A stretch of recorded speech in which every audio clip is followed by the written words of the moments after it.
मेरे पूरे YouTube परिवार को नवरात्रि की हार्दिक शुभकामनाएं। देश और दुनिया में शांति हो। विक्रम संवत 2078 बहुत शुभ हो। ओम जी, स्वस्वागतम, वेलकम, अभिनंदन। जोर से बोलो जय माता दी, जय कराए शेरों वाली दा, बोलो सच्चे दरबार की जय। मैं हूं आपका दोस्त सलाहकार वैद्य विशाल जौहरी, आपका स्वागत अभिनंदन करता हूं आपके अपने YouTube चैनल पर वैद्य विशाल जौहरी। नवरात्रों की हार्दिक शुभकामनाएं और विक्रम संवत 2078 यानी 78 की भी बहुत बहुत शुभकामनाएं। ये नववर्ष आपके लिए बहुत शुभ हो, अच्छा हो। ये नवरात्रे आपके लिए बहुत अच्छे हों, आपको लिए बहुत ज़्यादा शुभ हो। आपके दिल की हर मनोकामनाएं पूर्ण हो। माता रानी की कृपा आप पर सदैव बरसती रहे, सदैव ऐसे ही बनी रहे। और 13 अप्रैल से लेकर 21 अप्रैल तक माता रानी के नवरात्रे हैं। मंगलवार से ये नवरात्रे आरंभ हो रहे हैं। विक्रम संवत का जो राजा है वो मंगल है, चैत्र शुक्ल पक्ष है हो रहा है, मतलब चैत्र के नवरात्रे इन्हें कहा जाता है। शुक्ल पक्ष की प्रतिमा है, सूर्य उत्तरायण में है, नक्षत्र अश्विनी है। अश्विनी नक्षत्र के एक ऐसा नक्षत्र है जिसमें पैदा होने वाला जातक मूलों में पैदा होता है। देवी शैलपुत्री हैं और हमारा पहला नवरात्र है। मैं आपको इस वीडियो के एंड में बताऊंगा कि अगर आप बेरोजगार हैं, अगर आपको रोजगार नहीं मिल रहा तो आप क्या करें। देखिए, अगर आप मेरे साथ जुड़े हुए हैं तो आपको पता ही होगा कि क्या करना है। इस दिन सुबह जल्दी उठते हैं, ब्रह्म मुहूर्त में उठते हैं। इस दिन घट की स्थापना यानी कलश की स्थापना की जाती है। इस दिन लोग अपने घर में जौ बीजते हैं, यानी उसको खेतरी भी बोलते हैं, कुछ लोग खेतरी बीजते हैं। अच्छा, बहुत सारे लोग अपने घरों में ये नवरात्रे नहीं मना पाते हैं। बहुत से लोग के घरों में वो जो नवरात्रे आते हैं अक्टूबर नवंबर दिवाली के आसपास में, वो नवरात्रे मनाए जाते हैं। तो आपको कलश की स्थापना सुबह जल्दी उठकर करनी है। और लेकिन इससे पहले मैं कुछ बातें आपको बताना चाहूँगा जो आपको नवरात्रों में विशेषकर ध्यान रखने योग्य हैं और जिसे आप नज़रअंदाज बिल्कुल भी नहीं करेंगे। मैं आपको कुछ ऐसा बताऊंगा कि अगर आपके तरफ लॉकडाउन है तो भी आप पूजा कर सकते हैं। आपको वैसे मैं पीरियड के बारे में कई बार बता चुका हूँ कि पीरियड में भी पूजा पाठ करनी चाहिए। और अगर आप लोग इसको मानते हैं, फिर भी मानते हैं, पीरियड है अगर आपको और आप चाहते हैं कि भाई मैं पूजा, हमारे घर में मना है बिल्कुल, और तो आप फिर भी पूजा कर सकते हैं। आपके घर में अगर किसी को पूजा पसंद नहीं है तो आप पूजा कर सकते हैं। तो थोड़ा पेशेंस और सब्र के साथ वीडियो को देखेंगे। आपको माँ को 9 दिन अपने घर में रखना होता है। पीरियड्स में नहीं रख पा रहे हैं तो कोई बात नहीं, घर के आसपास आपके पंडित जी को पैसे दे आइए, पंडित जी को माँ का भोग लगा दीजिए, माँ की पूजा करवा दीजिएगा, घी उनको दे आइएगा। मेरी तरफ से पंडित जी ये जोत जला दीजिए, है ना। माँ का आदेश है, मुझे पीरियड हो रहे हैं, तो ये भी माँ जगत जननी का कोई महत्व है जो आपसे करवा रही हैं। तो पहले आप मुझे बताइए कि नवरात्रि का क्या महत्व है। मतलब है इस बात का कि नवरात्रि का मतलब होता है जो पर्व 9 दिन 9 रात लगातार चले, उसे नवरात्रि कहते हैं। इसे नवरात्रि भी कहते हैं। और तो माँ दुर्गा के ये नवरात्रे को शत शत नमन।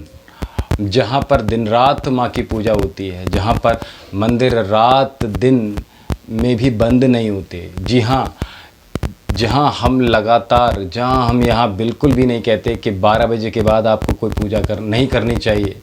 यहाँ कालरात्रि के नाम से भी पूजा रात में होती है। जहाँ पार्वती की पूजा गोधूली वेला में प्रदोष काल में भी होती है। जहाँ कन्या के रूप में उसकी पूजा सुबह 4 बजे मंदिरों में होनी शुरू हो जाती है। कहने का मतलब है कि माँ की पूजा होती है। नवरात्रि हमेशा जब भी आते हैं हर 6 महीने बाद ऋतु परिवर्तन का एक संकेत देती हैं। इसलिए हमारे आयुर्वेद और हमारे बुजुर्ग कहते हैं कि 9 दिन भूखा रहो, लेकिन इसका मतलब ये बिल्कुल भी नहीं है कि हम कुछ भी खाएं ना, कुछ भी पिए ना, और 4 बजे तो पहले के ज़माने के लोग तो ऐसे ही व्रत रखते थे कि जल पर रखें, लौंग पर रखें, फल पर रखें, जूस पर रखें, कूटे सिंगाड़े के आटे पर रखें। तो वो ऐसे ही रखते थे। लेकिन आज की बात 2021 में, जब कोरोना ने पूरे देश में हाहाकार मचा रखा है, तो मैं आपको एक बात ज़रूर कहना चाहूँगा, जैसे जिसकी भावना रही प्रभु मूरत देखी तिन तैसी। जैसे व्रत रखा जा सकता है आप वैसे व्रत रखिए। नहीं भी रख सकते, आपकी दवाइयाँ चल रही हैं, आपको शुगर है, बीपी है, तो आपके घर में किसी ने व्रत रखा है या आसपास व्रत रखा है, तो आप उसकी मदद कीजिए। उसके घर व्रत के चावल, कूटू, सिंगाड़े का आटा, व्रत के चिप्स, दही, दूध, चीनी, आलू, कुछ भी भिजवा दीजिए, जिससे जो वो व्यक्ति व्रत को संपूर्ण कर सके। आप व्रत नहीं रख सकते, आपके घर में व्रत रखना मना है, आप जैन धर्म के हैं, तो जैन धर्म में तो देखिए त्याग की भावना रखा जाता है, तो उसमें त्याग जरूर करें।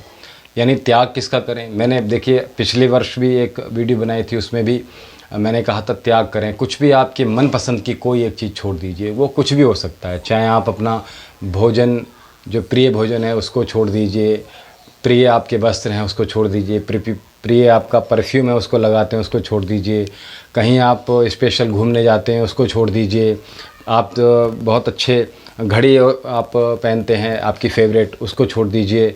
आप लगातार मोबाइल अगर छोड़ सकते हैं तो मोबाइल छोड़ सकते हैं, लेकिन ये संभव नहीं है आज के समय में। आप चप्पल अपनी छोड़ सकते हैं, आप नंगे पैर रह सकते हैं, आप वस्त्रों का त्याग कर सकते हैं अपने फेवरेट। तो देखिए बहुत सारी चीज़ें हैं। आप पार्लर जाना छोड़ सकते हैं, माताएं बहनें पार्लर जाना छोड़ सकते हैं, और वैसे पार्लर जाना भी नहीं चाहिए, और इसमें ब्रह्मचर्य का पालन करना चाहिए। पहले नवरात्रे वाले दिन 1000 पंडित आपको जो भी बताएं, बट मैं आपको YouTube चैनल पर यही बताऊंगा कि घट की स्थापना यानी कलश स्थापना सुबह 4 बजे ही करना चाहिए। सुबह 3 साढ़े 3 बजे उठकर सिर धोकर गंगा जल में पानी मिलाकर स्नान करना चाहिए। माँ को सुंदर से लाल कपड़े आसन पर बैठाना चाहिए, और आपको खेत्री बीजनी चाहिए, यानी कि जौ बीजना है उसको कहते हैं। जौ बीजना मैंने शुरू में बताया, जौ बीजिए। कलश स्थापना आपको करनी चाहिए। इसका सही मुहूर्त सुबह 4 से 5 बजे का है। वैसे इसके कई मुहूर्त हैं, जैसे 10:30 से 11:30 बजे एक टाइम है, लेकिन मुझे ऐसा लगता है कि थोड़ी देर हो जाती है, क्योंकि पूजा का समय जो है वो प्रातःकाल की वेला ही है। जब माता रानी धरती पर आती हैं सुबह 4 बजे ब्रह्म मुहूर्त में आती हैं, और आपने बच्चों को नाश्ता देकर, पति को ऑफिस में भेजकर, सब काम निपटा कर अगर मुझे माता रानी याद आए, तो सच बताऊं मैं माता रानी को पहले याद क्यों आऊँ? आपकी कई रेस्पॉन्सिबिलिटीज़ हैं। आपका बेबी अगर छोटा है, आपकी सास आपको ये अनुमति नहीं देती, तो आप कुछ भी मत करना। सबसे पहले आपको सुबह 4 बजे उठकर सब कुछ करना होगा। जब खेत्री यानी जौ बोएं तो किसी की परछाई भी उस पर ना पड़ने दें, यानी उसको ढक देते हैं। जब बो देते हैं उसको, तो उसको ढक देते हैं। जिस दिन अष्टमी नवमी हो उस दिन दर्शन करवाइए सबको, बस रोज़ रोज़ ना दिखाएं, ठीक है? तो कलश स्थापना जब करें तो गणेश जी का नाम लें, कलश को धोकर उस पर लाल रंग की मौली बांधिए, स्वास्तिक बनाइए, गुलाब के फूल अर्पण कीजिए, जोत जलाएं पहले, फिर कलश स्थापित करें। पहले जोत जलाएं फिर कलश स्थापित करें। तो उसमें सुपारी है, सिक्का है, पान पत्ते, काले तिल, चावल, नारियल, चुन्नी, केसर डालकर कलश पूरा भरकर रख देना है। बस उसे बार बार टच नहीं करना। एक जगह रख दिया, फिर दाएं बाएं उठाकर ऐसा मत कीजिए, एक ही जगह रखे रहने दीजिए उसको। घर में उसी टाइम सुबह सुबह लोबान की धुनी जरूर दीजिएगा, है ना? और पूरा सब कुछ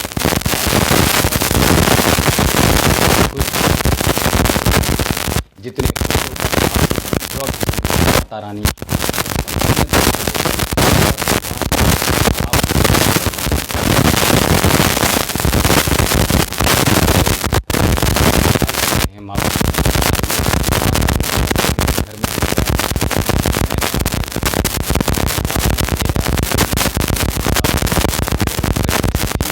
दुख विकारों को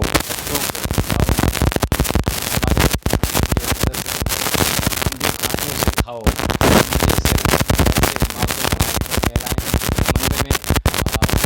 कि बालों को खोल कर जुल्फें अपनी खोल कर दाएं बाएं झटकते हुए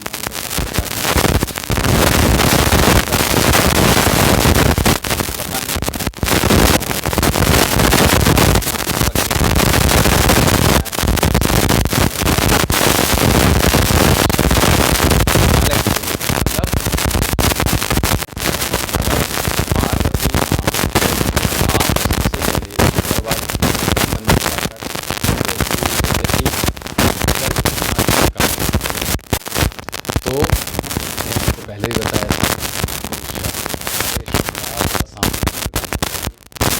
लॉकडाउन है,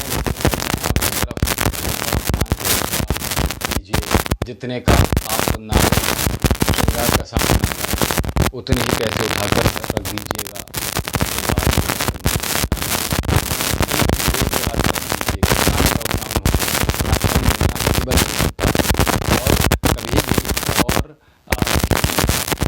राशन का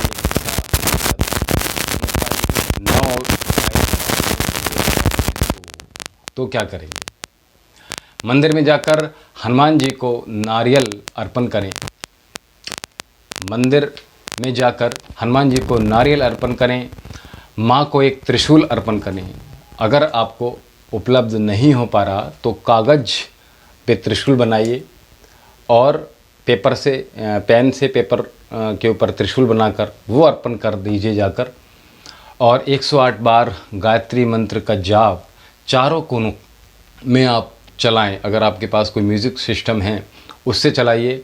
आप अपने मुंह से बोल सकते हैं। अगर आपके यहाँ वो सिस्टम नहीं है गायत्री मंत्र चलाने के लिए, कोई म्यूज़िक आप नहीं है, तो पूरे घर में आप 108 बार गायत्री मंत्र का जाप चलाइए। 108 मैं बोल रहा हूँ आपसे, कम से कम 108 बार तो चलाइएगा, उससे ज़्यादा भी चला सकते हैं। चारों दिशाओं में ऐसा करने से घर की नेगेटिविटी दूर होती है। आपने मेरी दिवाली की अगर वीडियो देखी होगी तो मैंने उसमें एक मैजिक वाटर बताया था। नहीं देखी तो फिर से मैं बता देता हूँ। उसमें क्या करना है, एक स्प्रे बॉटल लेनी है।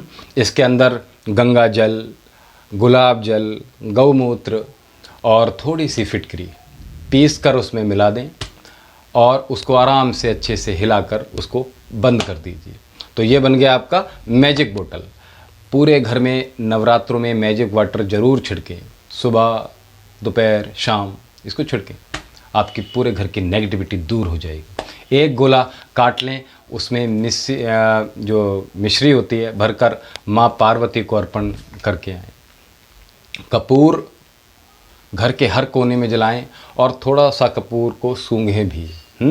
माँ गौरा को श्रृंगार जरूर अर्पण करें। पत्नी की अपनी मांग जरूर भरें, अपने हाथों से भरें। वैसे पत्नी खुद ही भरती हैं, लेकिन आप अपनी पत्नी की मांग जरूर भरें। और घर के हर कोने में, ख़ासकर जहाँ तिजोरी है वहाँ घंटी और शंख, जो भी आपके पास, अगर दोनों हैं दोनों, एक है तो एक ज़रूर बजाएं। माता रानी के सामने पूरे समर्पण से, पूर्ण भाव से अपनी हर बात को उनसे बोल देना। माता रानी आपके भंडारे भरे।